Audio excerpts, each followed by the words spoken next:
99% of early humans perished in the cold.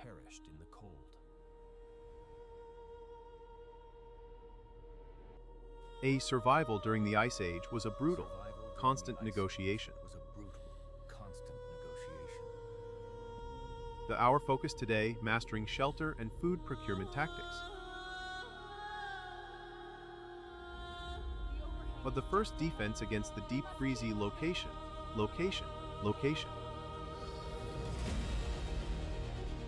But natural features offered crucial protection from biting winds. And now that we understand site selection, let's explore construction. The simplest structures relied on readily available organic materials. These frame structures needed massive insulation against the cold. But insulation meant packing every gap with dry grasses or moss. But interior design prioritized heat retention and functional space. Sleeping platforms, raised off the frozen ground, were non-negotiable. To the heart of the home, a carefully managed, contained heat source. Proper ventilation was the crucial, life-saving balance point. But these small oases were vital against the overwhelming power of nature. And now that we understand shelter, let's explore the food challenge. To plant life was scarce, forcing a radical reliance on megafauna. The woolly mammoth became the ultimate, indispensable resource provider. Hunting required immense coordination, specialized knowledge, and patience. Weaponry needed to be formidable, often requiring multiple points. Retrapping, though safer, required deep understanding of animal migratory paths.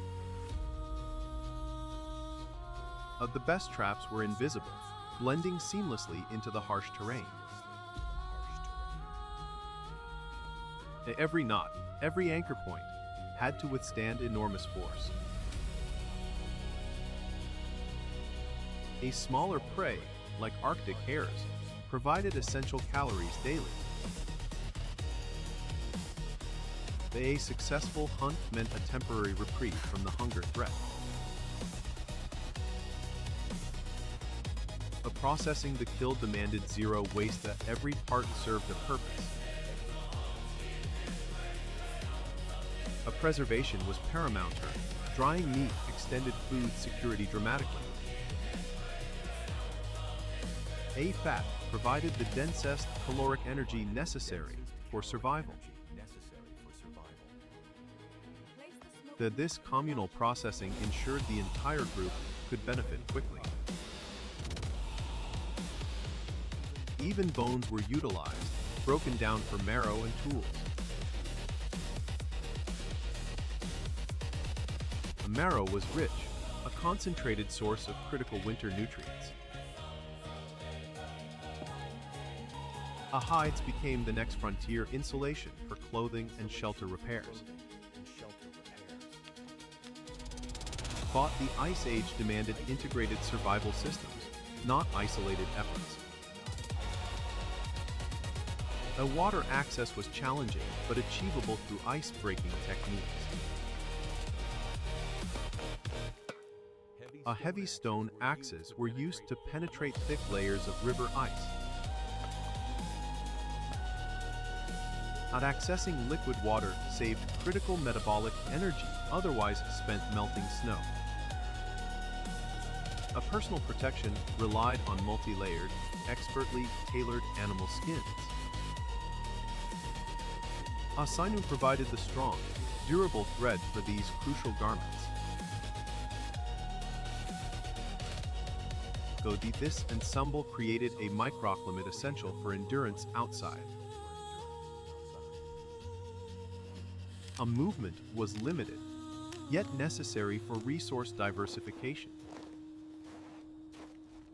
But empty space meant danger. Maintaining visual contact was vital for safety. Natural overhangs required less construction, but demanded better defense. Smoke management in stone shelters presented unique, suffocating risks. Our artistic expression survived, revealing details about their inner world. Scouting parties risked exposure to find new migratory corridors. But predators shared this environment, demanding constant alertness and respect. And defense often meant creating immediate, imposing barriers around the camp.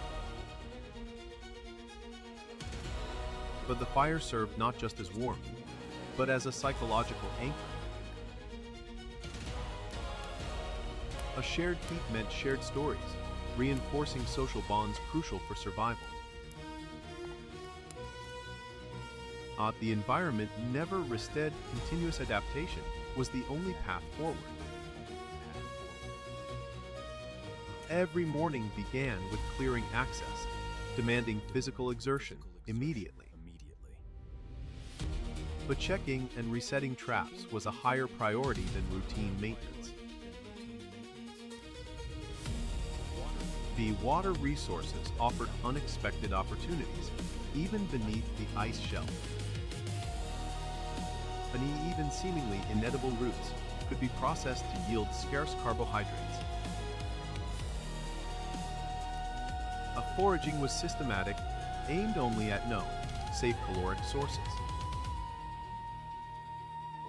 But organization was survival. Misplaced tools meant lost minutes, potentially death. The protagonist's arc is marked by mastering these ancient survival blueprints. Fire mastery remained the benchmark of true, reliable competence. Signaling potential allies or tracking routes required strategic smoke placement.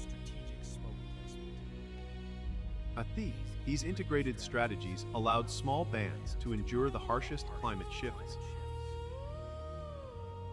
Survival was not luck, it was the ultimate application of applied knowledge.